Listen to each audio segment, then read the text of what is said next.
This episode of Living Corporate is brought to you by Blind. Blind is a safe, trusted community of more than 5 million verified professionals. Head over to teamblind.com to get the latest insights into salaries, company reviews, and interview experiences at thousands of companies worldwide. All right. Hello, hello, hello. Hello. Welcome. Hello there. Hello, Dr. Wendy Edmonds. Hello, Brenda Carter. Welcome to the summer edition of The Access Point. We've had a really great hiatus and so much has happened. So I'm excited that we get a chance to bring so much great information and conversation back to the community. The Access Point is part of the Living Corporate Network. Living Corporate is a digital media network consultancy focused on workplace equity and inclusion.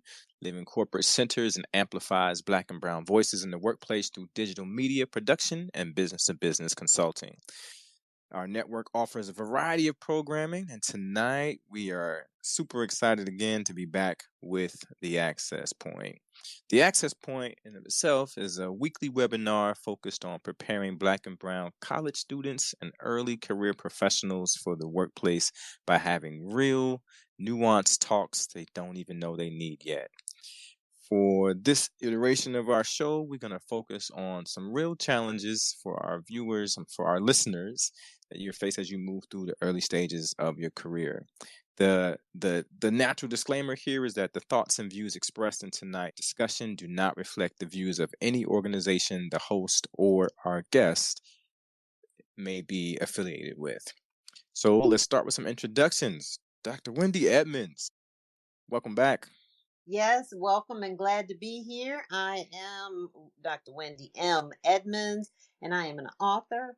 I'm a consultant, professor, and researcher with a focus on toxic followership. Happy to be here among my besties and favorites. I'll take bestie and favorite. I like that.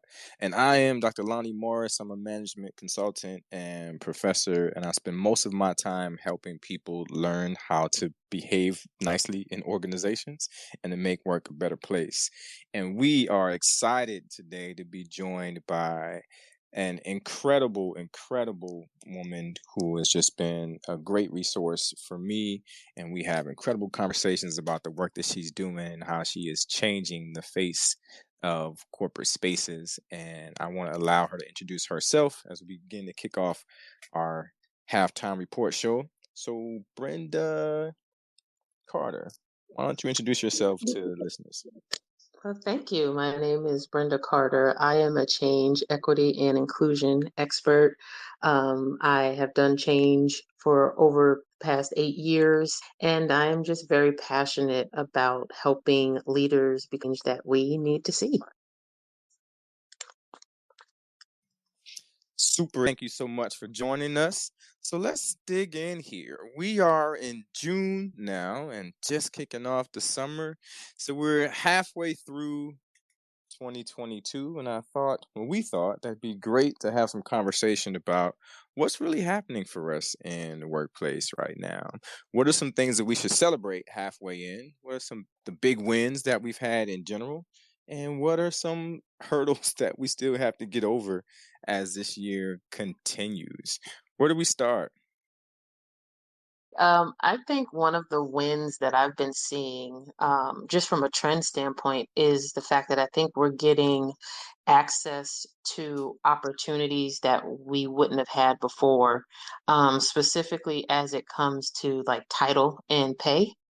I think before it just, there was a lot of roadblocks, even when it comes to getting into, management or climbing up the ladder even further than that.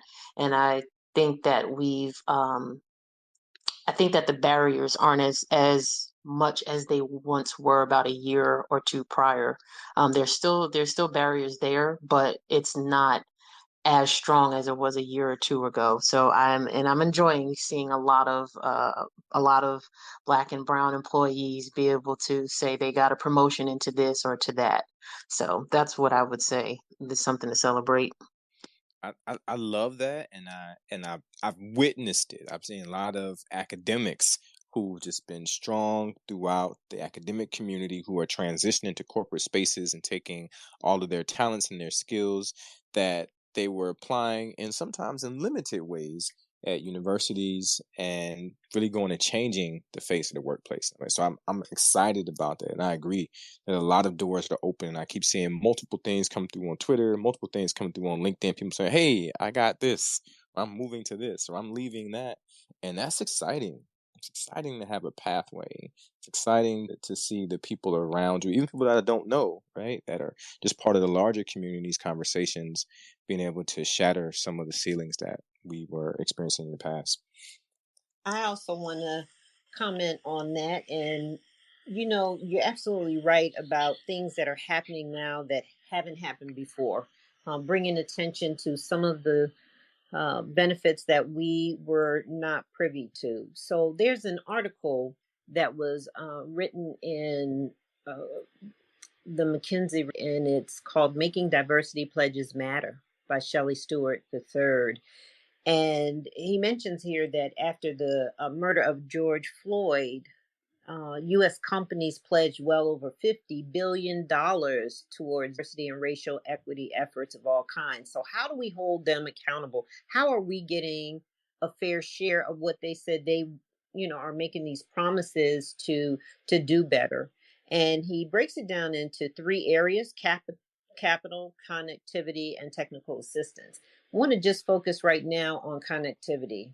And so when you look at how big business helps to close the professional and social networking gap, because he refers to that as the access to relationships, we now have the opportunity to be around the table to make some of the suggestions as to how companies can do better.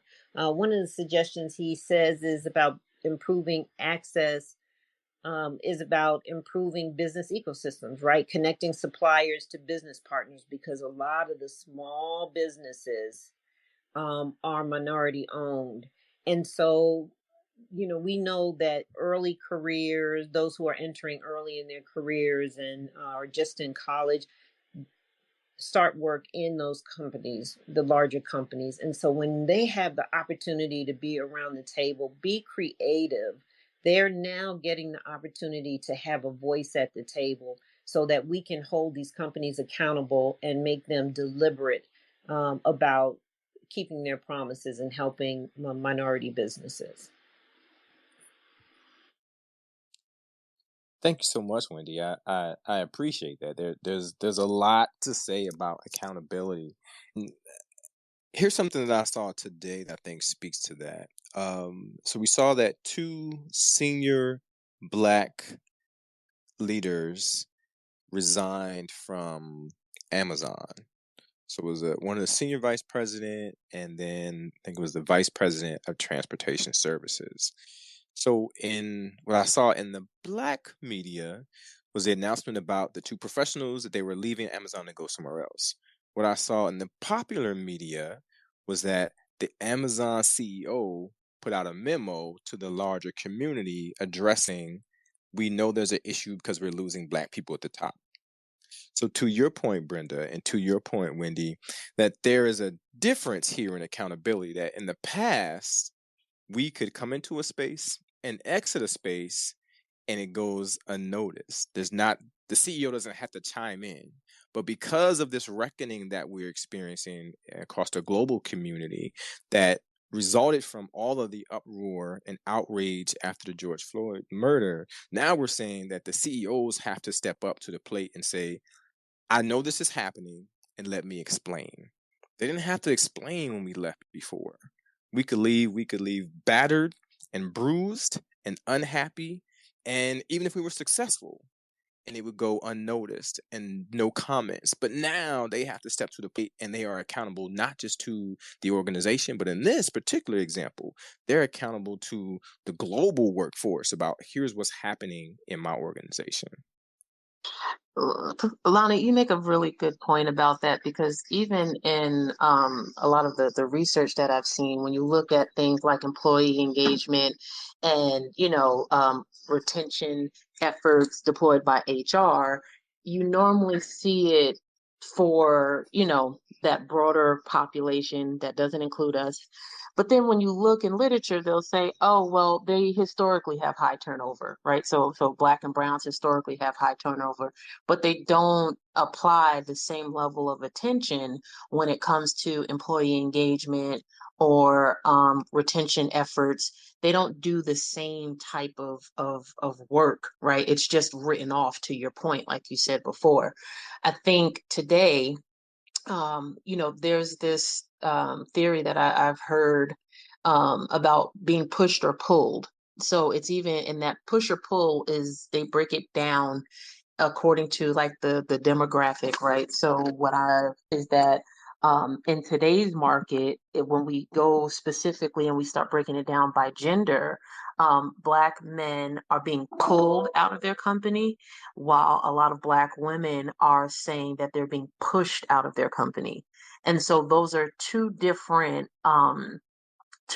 reasons for leaving, but at the same time, it's still resulting in, high turnover where, a lot of the Black and Spanish and Asian cohorts, they're leaving. And it's for different reasons, but now they're having to pay attention. They didn't pay attention by cohort before, except for that one, the majority demographic. So I think you make a really, really strong point with what you just said. Thank you so much. It's Wendy, you hard want to say something? Yeah. Yeah, sorry about that. Thank you. And it's hard to ignore what's happening. It can't go unnoticed. We're no longer hidden. And when we think about trauma, racial trauma in the workplace, it's experienced at so many levels, whether it's systemic racism, interpersonal racism, internalized racism, it's experienced. And we can no longer afford to ignore it. It has to be addressed. And so holding them accountable as to what to do is important. But then it goes back to how do they do that? Right? Because it isn't a one size fits all. You can't have someone in HR who does stress management, who focuses on mindfulness. That same person may not have the skill set to address why Black people are leaving.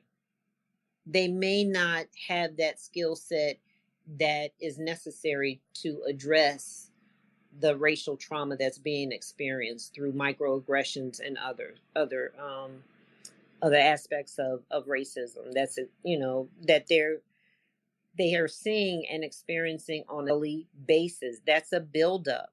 It's a buildup. Yes, and to piggyback off of what you just said, Wendy, you're right. Like you can't just have somebody that's practicing mindfulness, right, and expect for that to help alleviate the psychological stress that comes with what's being experienced in these workplaces, right? So even when you look at different literature on microaggressions and interventions, a lot of times it's calling for therapy of some sort, coaching of some sort, because all of that tension gets into the body, and there has to be some type of outlet in order to get that out. And so just mindfulness alone, that's not an adequate answer, right? That's like trying to put a Band-Aid on a bullet wound, and saying, oh, well, just put some tussin on it. That's not. Come on, Tussin. Not going to work. and creating a safe space for Black and brown people to have the discussion, to say that this is needed, right? Companies have to do a better job, but we are seeing that they are moving the needle a little in the workplace. So I want to add this, and I think this is probably the biggest accountability flex of 2022, and that is Ketanji Brown Jackson becoming Supreme Court Justice. Right? Yes. Because this was Black people saying, America, you are at fault. Mm-hmm. We are holding you accountable. Uncle Joe came out and said, I'm going to put a Black woman in the space. And we said, well, you better do it. And he came through, right? But it wasn't just the energy that he was galvanizing because he was on the path to the presidency. This was about this reckoning. It was about the accountability that we've been talking about. And this was on the biggest stage for the country. This wasn't just a slice of a particular industry. This was saying we're going to put someone there, and this is old, this is necessary, this is required, and the president was held accountable for this. That's a different message. What is that message to us? The highest office in the land had to keep his word and be held accountable. I mean, that's the highest office in the land. What a dear price. Ketanji Brown Jackson, she lived that out, and we watched it, and we felt it. We felt it. I mean, when you watch that on television, you could picture yourself in that same space. But accountability paid off. Yeah, and it was such a great snapshot, and we all felt it, because what we experienced, what they put her through, we've all been in that seat at one point in time where you have to keep your composure, you have to keep your cool, but you're being attacked, right? Yeah. And it was interesting to see it on full display because there were so many of us that could identify to say, man, I know what position she's in. And then when Corey had spoke and he had that moving speech, you're my aunt, and it just really moved me because it also shows, like, when we go into these spaces, there's a brother and a sisterhood, and we kind of look out for each other in so many ways. There's a camaraderie there, and we all know when we're being attacked. The eyes will cut to each other in the room, maybe the IMs will go off and different things like that. But what I loved about it the most was her poise and her deployment of strategy, Yes. because she didn't allow what could have been, and she would have had every right, but the emotion of the situation, she didn't allow it to knock her off her horse, right? She focused and she made it across the line. And so, of course, in that moment, it looked like, oh my gosh, is this going to go another way? Is she going to be defeated? Are they going to block it or whatever? But she stayed the course. And because of that, she was able to tote across the line. And so that's one of the most biggest messages. I even spoke to my kids, like, sometimes you're going to be in these situations in certain spaces where you may feel attacked. You're going to have to respond counter to that, right? And so you're going to have to find a way to learn to kind of center yourself, to ways to stay calm, because you have a greater mission at hand. And I just love what the end result was and the message that it carried, that we can do it. And do it well. And do it successfully. And show composure. And this is what winning looks like. Right. And hold them accountable. And right? holding them All in accountable. one package. I have one more win that may have gone under a big win that may have gone under the radar, but I want to get both of your thoughts around this because it's a little different perspective. It's a different vantage point about what's happening. But the thing that rises to the top for me, this third thing that rises to the top for me was Pinky Cole, the founder of Slutty Vegan. And she was the commencement speaker this year at Clark Atlanta, her alma mater. She's class 2009, I think it is, and she gifted everyone in the graduating class a LLC. right? So it was, and we've been seeing this trend of big gifts to graduating classes, particularly at HBCUs. And so it was, we saw the wiping out debt, we saw some things like that, and this was a different spin on that. And so I want to know your thoughts about what's that saying to the community of the young people who are coming out of school, going into career. I almost want to say workforce, right? But this is sort of on that, into the workforce. And what does it say about the role that we play as we're emerging into that? And for the young people who are in this space right now, what is that message about the empowerment of the LLC versus going into the job? Right? They might do both, but what's the larger message there? I think it's a total win. I think it's a total win as well. And, we've always had what we call the side hustle. Being gifted an LLC is helping you to think in a more broad fashion, right? It doesn't have to be a small business, a side hustle. How do we take it and move it from the mom and pop idea to a middle size organization or $1 billion organization? It helps them to think differently. It also speaks to giving back, which is ideal, and moving it forward. And it also speaks to the third thing, in my opinion, is that we don't always have to leave the university to work for someone else. Come on now. We Talk can about it. take what we have been given, what we have learned, what we have experienced, and build on our own. Black Wall Street begins with that gift.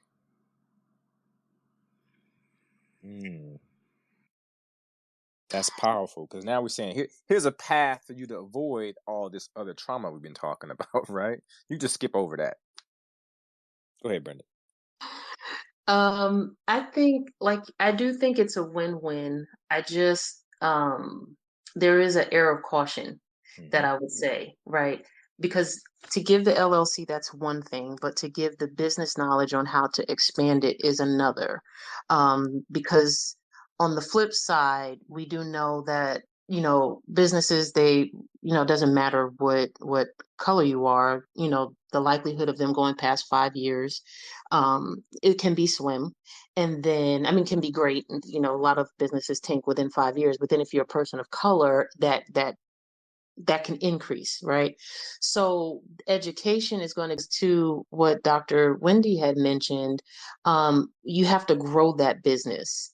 And I always have like a side of caution in terms of the why, because if you're trying to escape something, just be very careful about that. When you go to grow your business, whether you're working in corporate or you're trying to grow the business, you're going to have to interact and know how to navigate certain situations and spaces the same way you would in corporate, especially if you want to do something like go global. Unfortunately, I've seen on like Instagram and different social media platforms, you hear a lot of motivation for people to start their own business. And number one, not everybody is necessarily entrepreneurial, so I have respect to that. But even for those who are, I think they make it seem like, okay, well, this is an easy way out, and it's not. And there's a lot that goes into it, and there's a lot of knowledge that you want to have.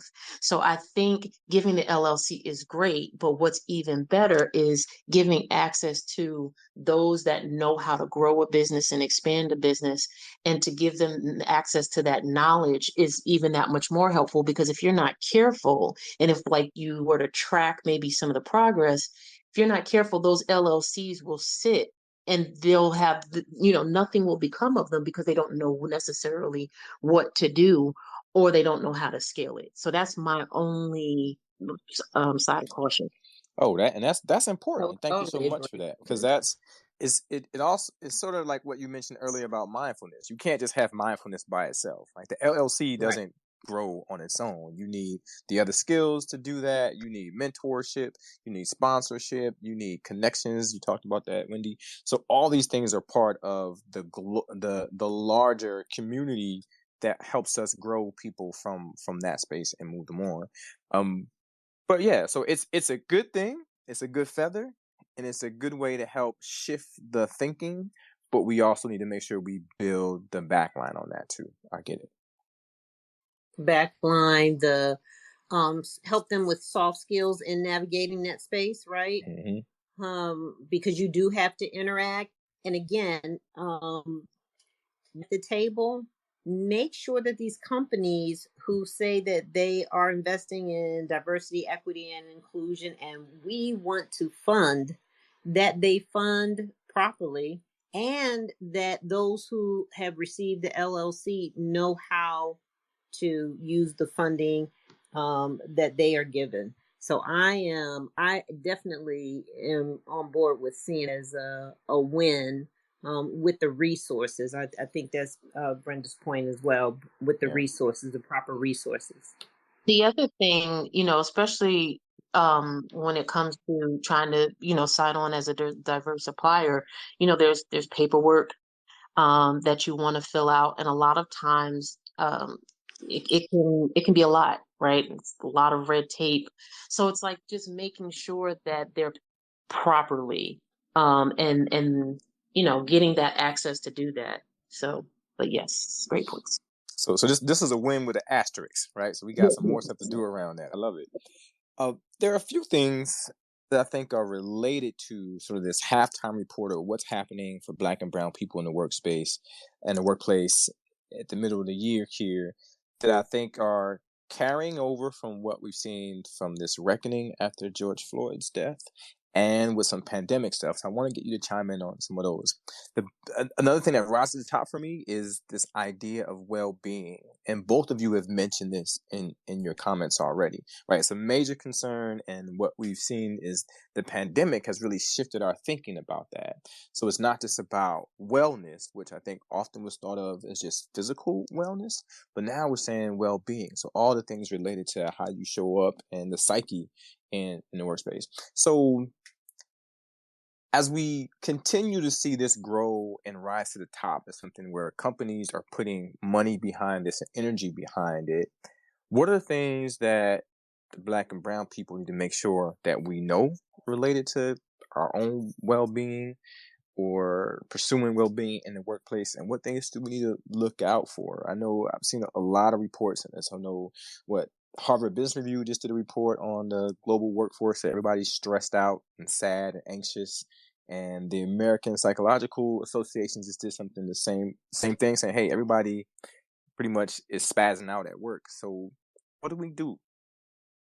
How do we protect our own well-being? I think sorry. No, go ahead.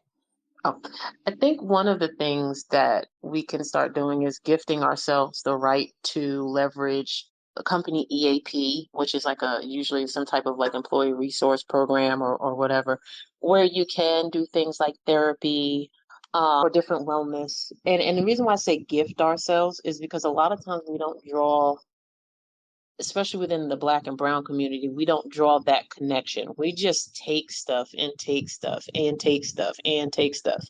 But you have the right to say, no, I need someone who is going to listen to me, that's going to help me validate or help me talk about my experience, help me sort through stuff, rather than you feeling like you have to keep it all in your head and you have to go through it by yourself.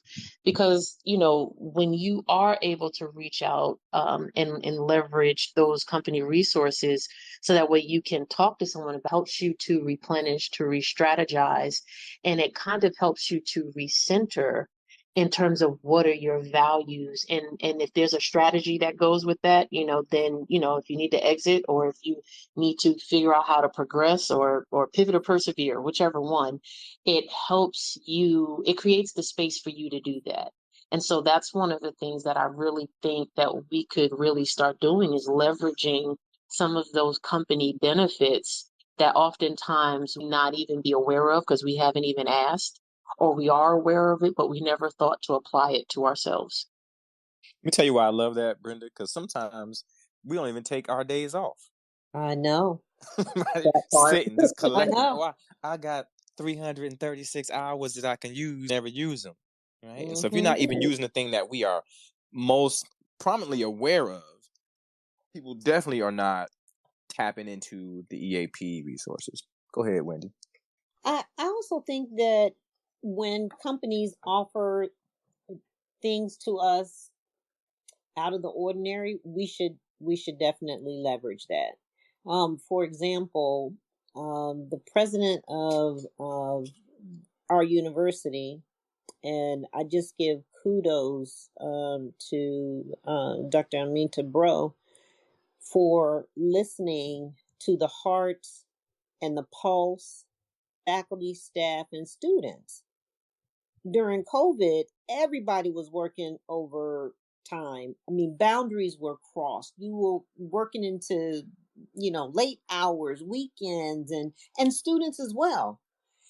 And what she did was, we never had a complete week for spring break.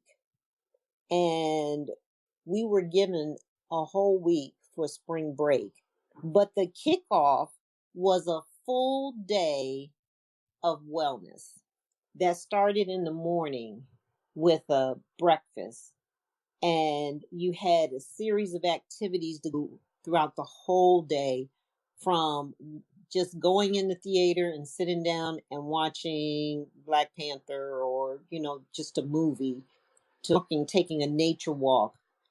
There were coaches there, personal coaches. There were massages and gift bags throughout the day. Everywhere you went on the campus, you were taken care of. That's nice. I have never experienced it. I've never heard of anyone doing it. There were no news. I just kept saying, "Hey, did the media know about this?" Because it was the best thing to kick off. And it was so funny because when I walked in, wore my workout clothes, was ready to, do the workout, start with my workout, and people didn't recognize you, right? Because everybody just kind of relaxed, let their hair down, just being themselves. It was I don't fun. even recognize you listening to you talk about it. It's fun, and it was the kickoff to a week we never had. So it brought everybody together to laugh, to have fun, and we hadn't seen each other in a long time, and it really got us to just start all over again, just center yourself. And so those are the things that we have to take advantage of, what's provided for you, not to stay away, but take advantage of that. That was a lot of coordinating, funding, and thought put into that event. And I just totally appreciated it. And it's a reminder, it's a friendly reminder to use the resources that are given to us from our organizations. Thank you for sharing that. So let's stay with this for a minute, right? So we're talking about the resources that the organizations provide, and this is as we're holding them accountable for all the past things that have happened, and how we're reconciling with the global community, with the workforce. I think particularly in the summertime, people shift in the summer, right? So we might have people, particularly from our access point listeners, who are just getting out of college and moving into a role, or they were recent graduates in a year or so, and they might be shifting from an internship into a new job. But sometimes, and I say that this has happened to me multiple times, sometimes in the shift, or it's a new role, a new organization, it doesn't feel right, and you start to hate it. You're very clear very early on, this is not right for me. And there was a piece in Essence probably a couple of months ago, I think it was March, and they did a piece on shift shock, right? So you're excited about moving to this new role because you found an organization like what Wendy just described, that ain't a space for wellness, and you can come and be yourself, and you can get lost in this new identity that people don't even recognize you. And you go into this space because all of the advertisement was good, and you had someone like Wendy giving you all this incredible information about her experience and why it's the place to be, but you get there and it's not for you. So then what happens, right? And so, because if you just been there a short period of time and you already hate it, I'm thinking it's going to be a long summer. We just started summer this week. Right. So how do we navigate that?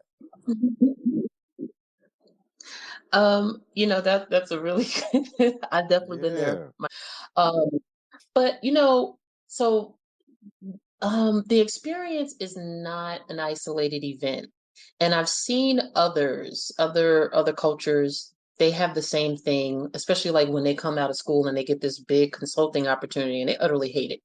And I've watched their moves, and what they do is they leverage it. So they grit through to get the minimum amount of time that they need to get that experience on their resume. And especially when you know that you're wanting to leave, try whatever, like when you go to look out in the market for whatever you think you might want to do, don't just leave. Be smart about it, right? And start really researching what is it that I'm looking to get into and what are those skill sets. And while you are there at this job, see if you can get a hold of those skill sets, because now you can fit it underneath where you're working. Then when you get enough wind underneath your wing and your wingspan is nice and strong, and I'm not talking about like years either. This isn't like our grandparents where you got to stay there forever, right? No, be a year, or it could be 6 to 9 months, because sometimes people just want you. Right. But you need to at least get exposure to the skill set so that way you can then move on to something else that you know you really want. So you have to capitalize the situation and the time to the best of your ability. It's kind of like, when we was growing up, our parents and Big Mama and them would tell us that sometimes you have to do things that you don't want to do in order to get what you really want in the long run. Now, I'm not talking about being someplace for a long time, but I'm saying just enough so that way it benefits you, as opposed to where it's benefiting the company, but you don't get anything out of it. If it's some type of transferable skill that you can acquire, or some type of direct skill, or even if you can build a relationship while you're there with someone who possibly either can give you a good reference, or somebody that can say, hey, there's this role coming up, or I'll speak to a colleague or whatever. Really optimize the time that you have. And if you switch your focus towards you, right, and just think about like, no, I need to get into my bag. And I know this isn't my stopping point. If you switch your mindset from how much you hate it to how can I make this work for me, I think that you end up getting a better yield and a better result than if you're only focusing on, just how much you hate it. Ooh, Brenda, I needed you 30 years ago, because I was always in the I hate it. Like, I know on this very day, I'm thinking I need to pull out my Pinky Cole LLC paperwork. This ain't the place for me. What do you think, Wendy?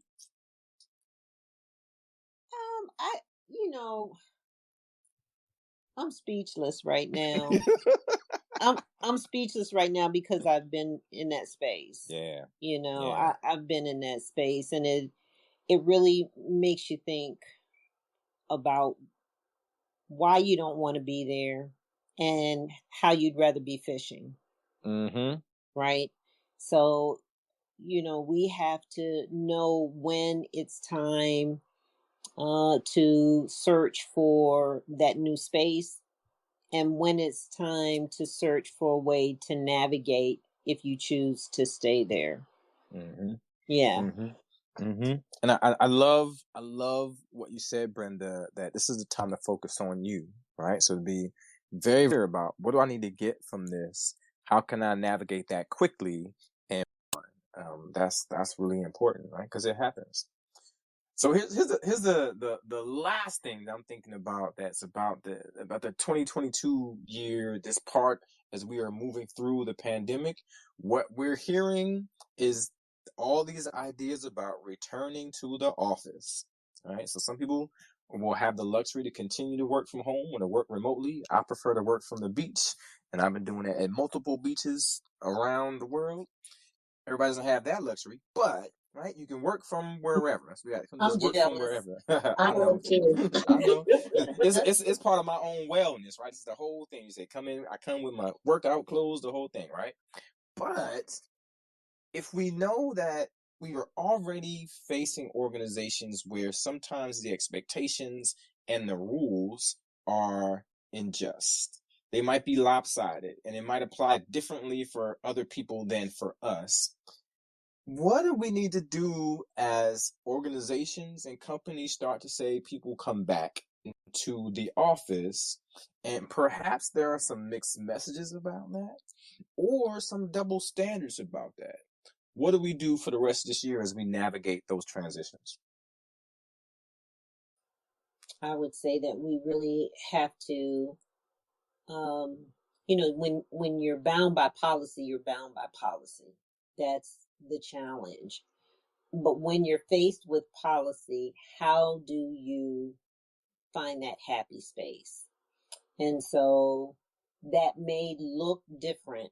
I would really think that organizations begin to realize that all the years they said it couldn't work, we found out during the pandemic that yes, it can work. Yeah, everybody can work from home. And so rather than fight it, I think flexibility is the word.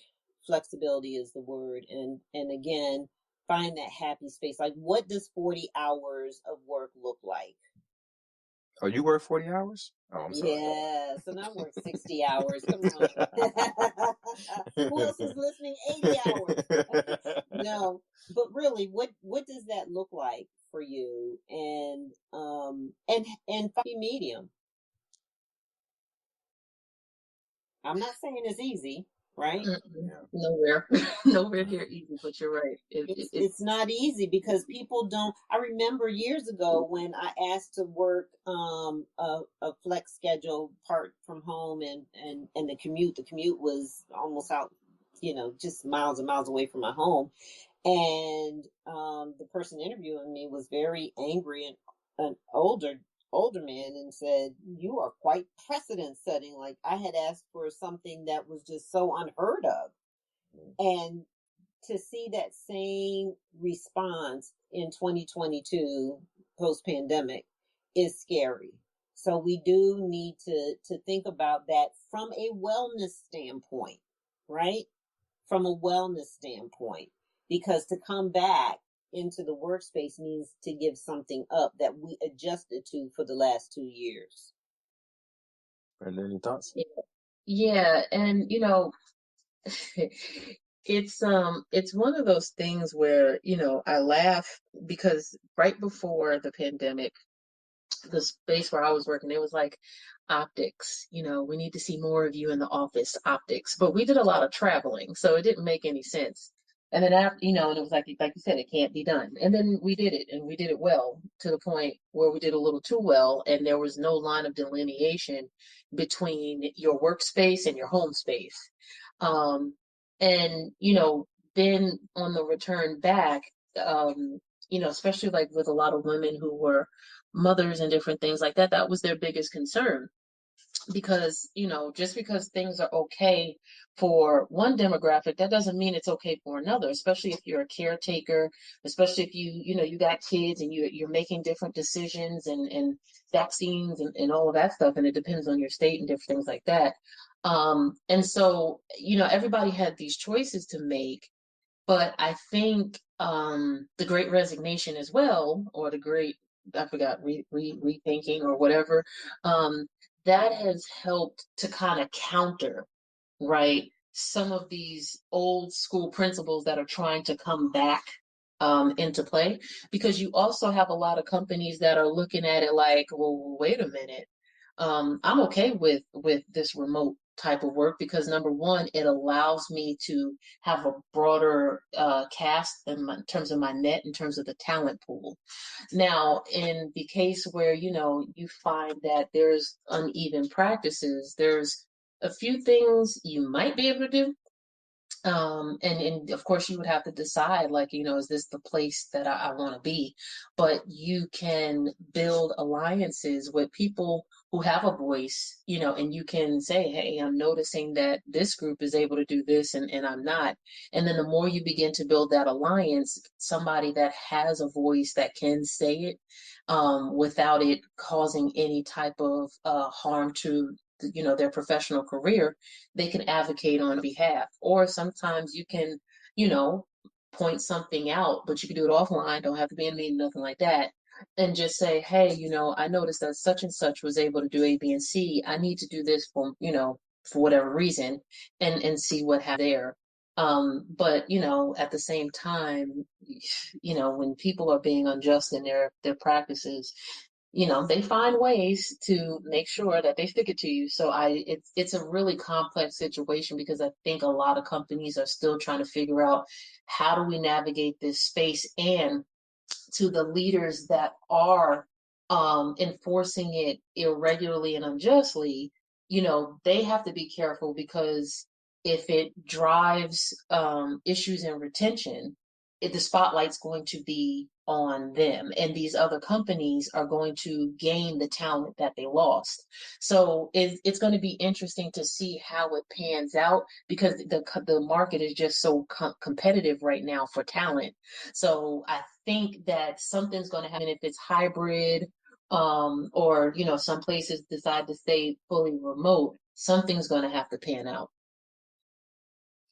Yeah, and I've worked on a lot of sort of equity committees within organizations, and so part of that work tells me that sometimes it is not intentional, that it's the outcome, and so that there might be different divisions, different departments that operate and function differently. They might function in different geographic locations, and so organizations might create these generic policies and procedures that allow the individual spaces and units to apply those as they see fit for their people.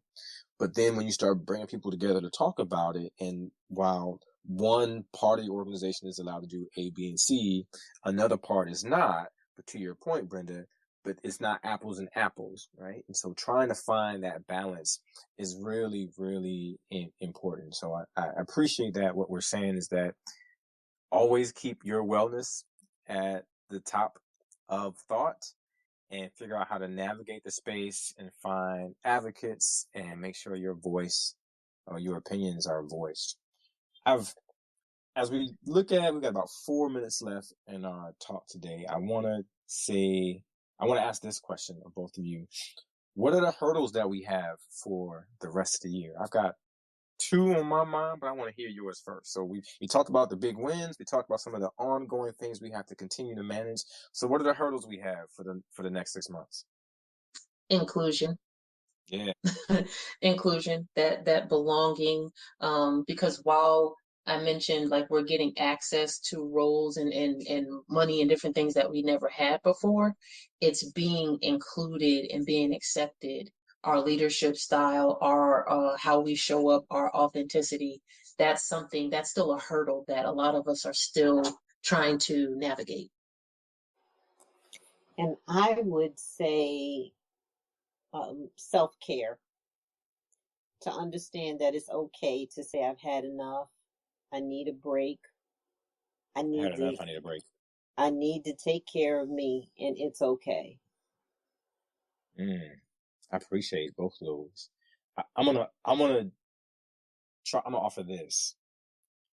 I saw today that Andrew Gillum was